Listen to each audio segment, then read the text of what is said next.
নমস্কার বন্ধুরা, দিতির রান্নাঘর উইথ ব্লগ চ্যানেলে আপনাদের প্রত্যেককে স্বাগত। দেখুন, আজকে নিয়ে চলে এসেছি আলু কুমড়ো চিংড়ি মাছ দিয়ে কুমড়োর ছক্কা। তো আজকের এই কুমড়োর ছক্কার রেসিপিটা আমি কিভাবে করেছি চলুন দেখে নিন। তো দেখুন, গ্যাসের ফ্লেম অন করে কড়াই বসিয়ে দিয়েছি। এবার কড়াইতে দিয়ে দেবো তেল। তো কড়াইতে তেল খুব ভালোভাবে গরম হয়ে গেছে। এবার সবার আগে আলুগুলোকে ভেজে নেব।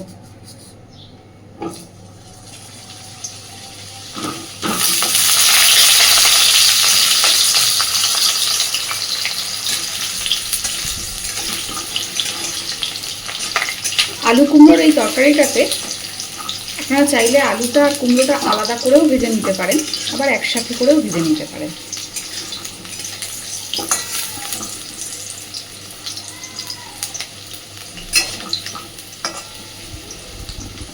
তো আলুগুলোকে এবার একটু সুন্দর করে আগে ভেজে নেব।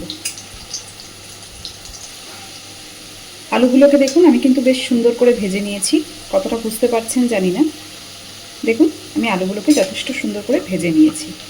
এইবার তাড়াহুড়োর জন্যে আলুগুলোকে তুলে নেব না, এইভাবে একটু সাইডে সরিয়ে নিয়ে দিয়ে দিচ্ছি একটা তেজপাতা,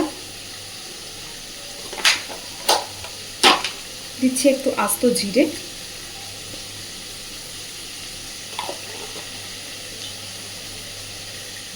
আর দিচ্ছি একটা শুকনো লঙ্কা।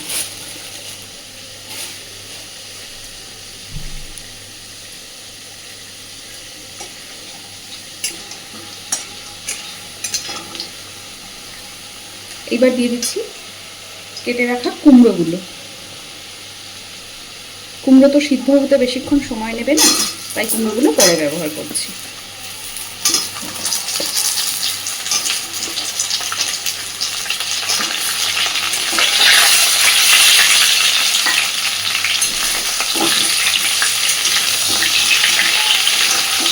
কুমড়োটা দিয়ে একই সাথে আমি লবণ আর হলুদটা এই পর্যায়েতে দিয়ে দেব।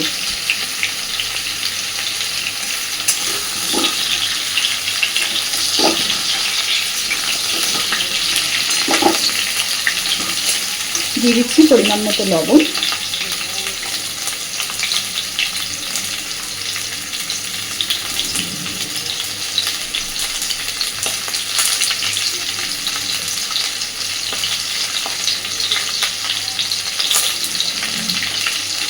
দিচ্ছি হলুদ গুঁড়ো,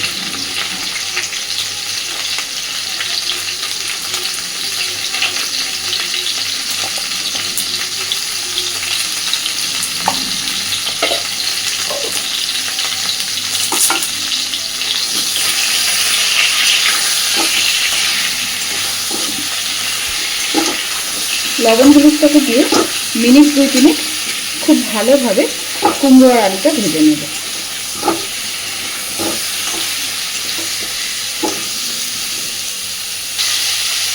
দেখুন, আমি আলু আর কুমড়োটাকে সুন্দরভাবে ভেজে নিয়েছি। এইবার দিয়ে দিচ্ছি এর মধ্যে কয়েকটা ছোটো ছোটো চিংড়ি মাছ। ছোট বড় চিংড়ি মাছটা আপনারা আপনাদের পছন্দ মতো ব্যবহার করতে পারেন।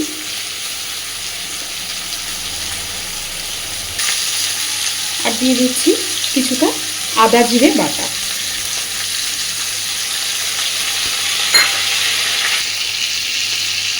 একই সাথে দিয়ে দিচ্ছি মশলার বাটি ধুয়ে সামান্য একটু জল।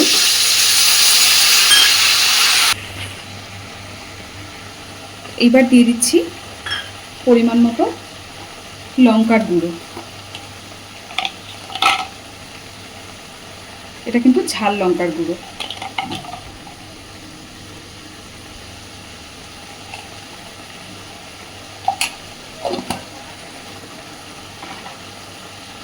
খুব ভালোভাবে মশলার সাথে চিংড়ি মাছ, আলু, কুমড়ো সব কিছু কষাতে থাকবো। ততক্ষণ পর্যন্ত কষাবো ভালোভাবে, যতক্ষণ না পুরো মশলা থেকে ভালোভাবে তেল ছাড়তে শুরু করছে।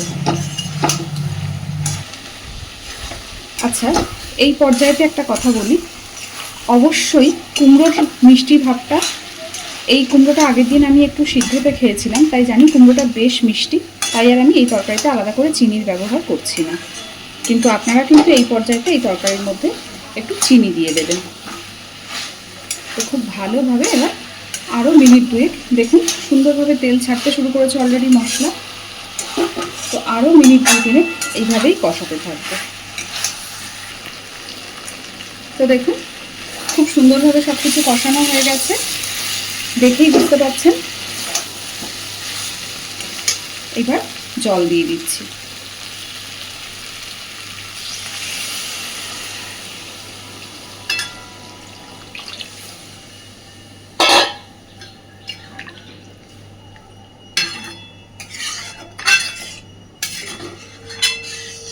জলটা দিয়ে ঢাকা দিয়ে দেবো, তাতে করে সব কিছু সুন্দরভাবে সিদ্ধ হয়ে যাবে আগে।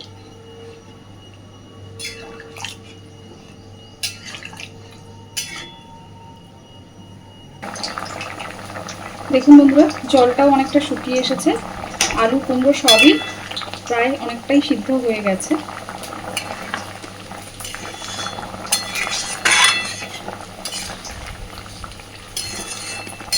আপনারা কিন্তু চাইলে এই তরকারিটার মধ্যে এই এটাকে আলু কুমড়ো চিংড়ি মাছের তরকারিও বলতে পারেন বা কুমড়োর ছক্কাও বলতে পারেন।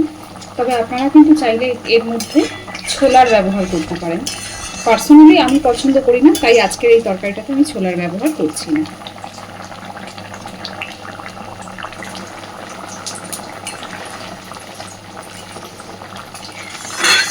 খুব ভালোভাবে সব কিছু সিদ্ধ হয়ে গেছে। এইবার আমি উপর থেকে দেবো একটুখানি ঘি।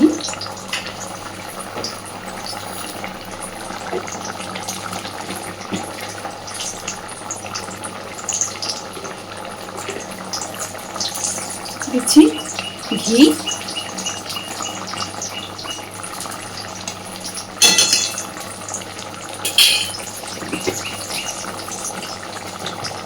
আর দিচ্ছি গরম মশলার বাটা। তবে আমি একটা কথা এখানে বলবো, এই রান্নাটাতে চেষ্টা করবেন গরম মশলাটাকে শিলে বেটেই ব্যবহার করতে। গুঁড়ো গরম মশলা আর শিলে বেটে দেওয়া গরম মশলা দুটোর স্বাদের কিন্তু অনেকটাই তফাৎ হয়।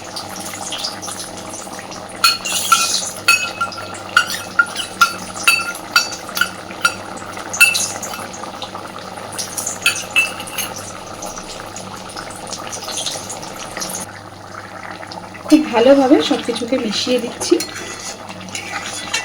তো আমাদের কুমড়োর ছকটা একদম রেডি।